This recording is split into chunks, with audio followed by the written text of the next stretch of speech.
Now, speaking of food and the linkage to tourism, Caribbean producers Jamaica results are out for the year ended June 30, 2023. I remember when they were on this program, they spoke about how a lot of what they actually sell is to the tourism industry. So David, how did they do? So in the case of Caribbean Producers Jamaica Limited, meaning CPJ, their consolidated revenue was up 19% to 142.58 million Jamaican dollars, sorry, US dollars. But on the flip side, the consolidated net profit was down 19% to $6.22 million US. And that was largely as a result of some settlements with tax administration Jamaica and customs. But if you actually remove those one-off expenses and normalized run rate, they surpassed their 2022 net profit. So that's to kind of show you that CPJ is actually doing a lot better, despite all the price increases and other things that have occurred over the last year in terms of price increases, grain increases, and just the different events that have occurred as well. So CPJ is doing pretty darn well. And to complement that growth, they're expanding the meat manufacturing plant, which is based at Freeport, Montego Bay, where their head office is.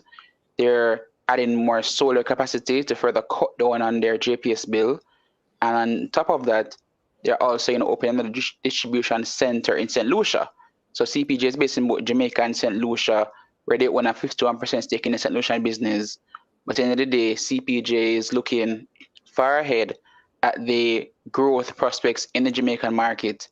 And, in their from what they're saying was that they're tracking over 5,000 to 7,000 new rooms in the coming years. So they're actually getting ready for that significant tidal wave of new rooms while also looking to further build out their retail business as well. Well, that's good stuff. So Levar has a question for you, or it might be a comment. So Levar says, CPJ is doing big things, but then they need a new business strategist. The CPJ Food Market needs to expand across all 14 parishes. I see high demand for the corporate area, but no move. What do you think about that? So it's a very delicate balance, because I know that if you pass by some meat shops or different, I should say, like corner shops, wholesale locations, different communities, you're seeing CPJ branding, like for the CPJ branded seafood and other amenities. But in terms of the food stores, like the one at Lady Musgrave Road or at Drax Hall, I think they're going to be very specific about where they do open those, and considering the traffic in those spaces as well. Because one thing that Mark Hart, who is the chairman, highlighted is that while retail is growing considerably fast, they're being very careful to not necessarily just build and provide services for retail without considering the true ability to not just remain profitable, but also to be able to grow further on scale. So CPJ, is focusing on supporting the villas and just, for example, other private, I should say, hospitality-based segments that are complementary to their business. So, remember, they cover a lot of the high-end wines. At one point, they used to distribute Red Bull. I think they still distribute Monster energy drink. They got the Sazerac portfolio of wines recently. That's including the Fireball drink. But to expand to all 14 parishes, well, they are in Lady Musgrave Road. So that's our 2 parishes, then plus St. James at their current HQ, plus Drax Hall, 4 parishes already. But everything takes its time, because who knows? We're seeing in Portmore, Starbucks, Fontana, PriceSmart, who says CBJ won't go there next. And with this new highway, it's an even greater possibility for different businesses to go further out on the south coast of the country. Something that I forgot to ask the minister about, as he mentions the Drax Hall location, the immediate image that came to mind as I said Drax Hall is congestion.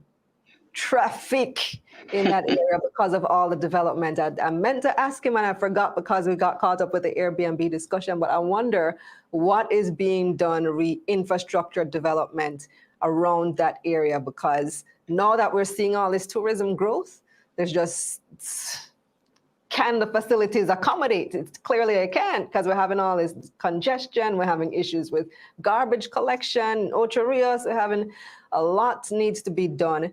But it also tells me, David, that there are more opportunities for private sector to get involved in perhaps some of these projects. What do you think? It's a real possibility.